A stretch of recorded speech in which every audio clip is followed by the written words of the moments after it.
Well, good morning, our beloveds. We are here with our another who is not feeling well. And yet she still wants to channel because she knows by calling us in, her body will magically begin to feel better. Because where there is a high vibration, a low vibration cannot reside. And dis-ease of any kind is simply that, not being at ease within your higher vibration.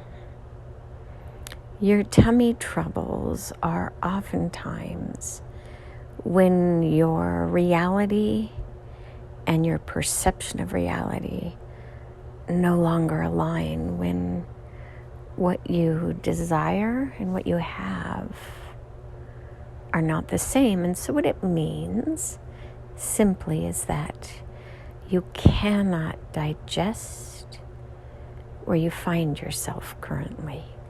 Now it is simply a sign, a marker, an indication of change that is either on the horizon or a change that you are being called to pursue. If you choose not to pursue it, you will continue down a similar path where the dis-ease will continue to magnify, because if you don't fix the problem, then there is no solution on the horizon. It will not right itself unless the energetic imprint of where you find yourself shifts. It's that simple.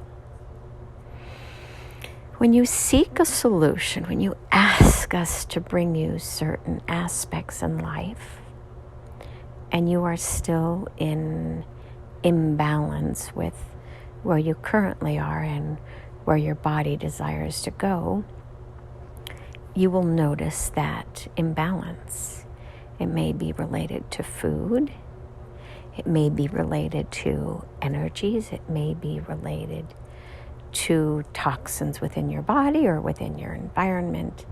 It matters not. It will present itself similarly, which is your body will not feel well in one way or another.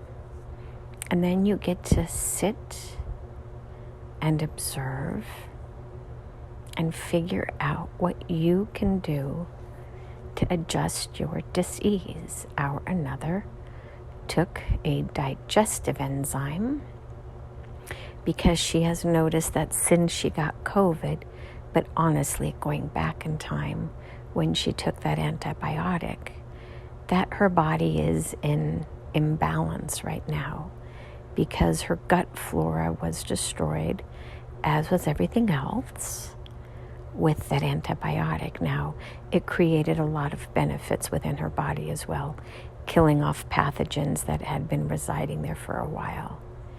And she is now struggling to resume health because her diet is a bit too sugary.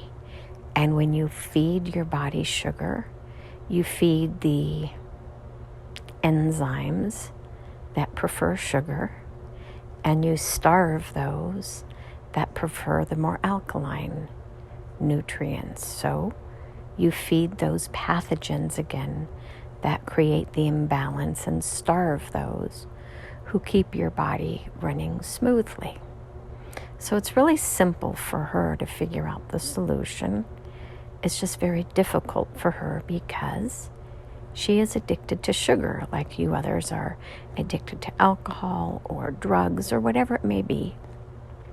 You each find something that soothes or comforts your inner being to create a space where your body feels safe.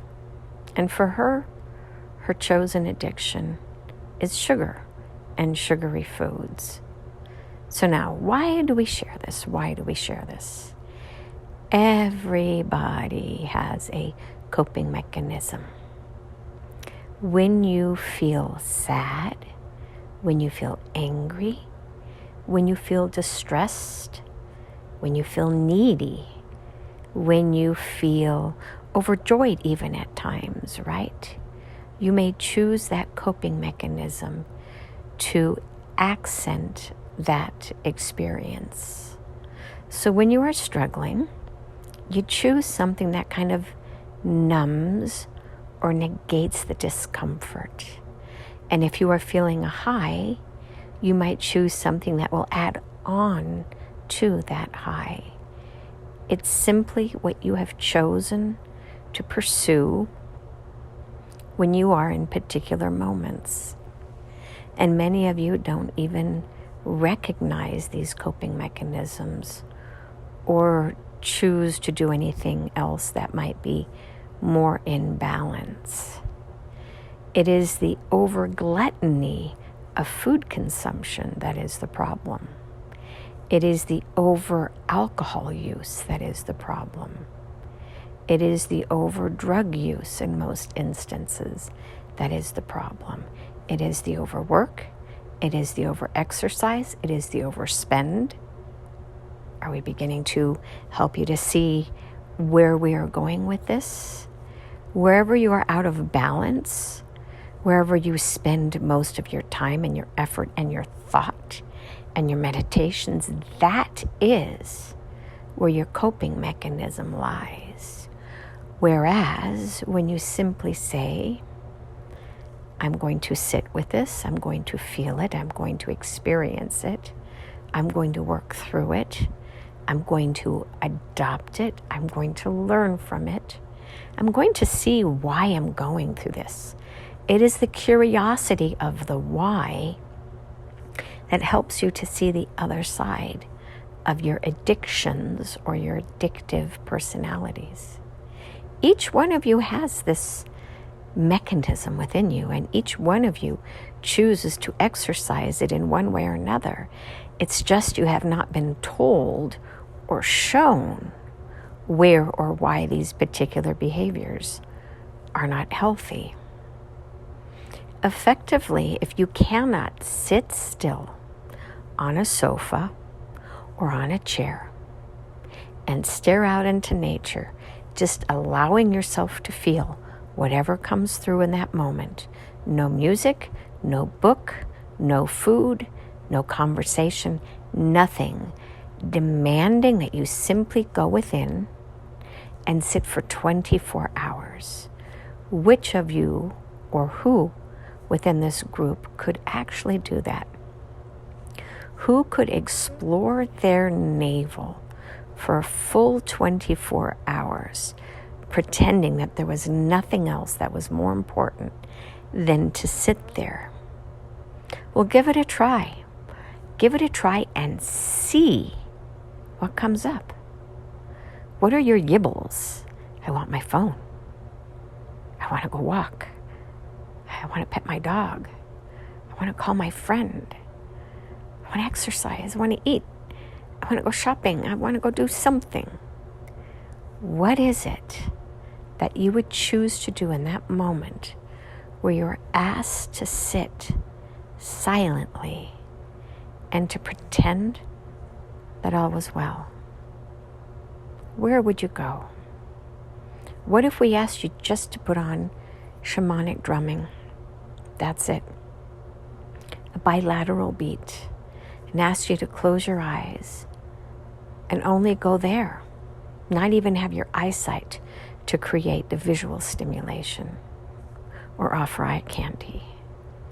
Where would you go if we turn on that music, the bilateral beats? So today, that's what we will do. We will invite you in. We will ask you to find just the most basic shamanic drumming somewhere on YouTube or whatever music source you have, and just listen to it. Set the intention. I wish to calm my mind, and I wish to see or know why I am here. I wish to be shown why I am here. That's it, nothing else. And then just allow the music to play and allow anything and everything just to flow through your mind without any desire to hold on to any of those insights or to grasp onto them too tightly. Allow them to float freely and just see or feel if you can find the pattern of nothingness within them. And that, our beloveds, is the first step, the first choice, the first understanding of how you can break out of your addiction cycle to whatever it is that causes you or allows you to break free of meditating or stilling your mind or feeling the pains that are coming through and just observing what it feels like to be in distress or loneliness or the incapacity to solve your problems right now. Fixing it through action is not the solution. Finding peace within the situation is the solution that we seek for you. But we can't seek it for you. You must seek it through us or with us or in us. Seeing us as your saviors, which is what many of you are looking for, is the simple solution. But seeing yourself as your own saviors to find where you need to go next within this space of the void, the unknown, the unseen, the unread. It is there that you will find us, and it is there, most importantly, that you will find you, yourself, and your soul. And your soul is ready to join you on this journey called your life, if you would wish and desire to call it in. Your soul is ready if you are. Begin this journey anew today or tomorrow or the next. It matters not. You will know when you are finally ready to let go of those coping mechanisms which serve you not, and to grasp firmly onto the unknown and the unseen that will guide and direct you into the next chapter of your life. It is there, and it is simply waiting for you to call it in. Believe in yourself and in your journey and in your process, and most importantly, in the unseen aspects of the world to help to guide you back to where you, your soul, your inner essence, whatever you call it, desires to go. And then you will remember not what it was like to be lost, because you will only remember the vibration of being loved by and for your entirety. There is nothing wrong with you, and there never has been. And the only thing that has ever separated you from the divine was your belief that you somehow were not perfect, or that you were not even there, meaning that you're only a physical being coming here to experience a lifetime, and that there is not a soul or unseen element to your experience that continues to exist or live on after your body ceases to function. You will find what you seek when you get clarity in what you seek. Set the intention and let us help you to find your way out of your current dark night of the soul experience, because the light is meant to guide you out, not to restrict who you are or who you choose to be. You will understand the meaning of those words at some point in the future, but not yet. Finding yourself was not meant to be this difficult, and yet this is where many of you find yourselves, because you stopped trusting in the magical nature, the mystical nature, the mythical nature, the loving nature of what is out there called your mother, your father, your creator, your everything. And so it is. Namaste.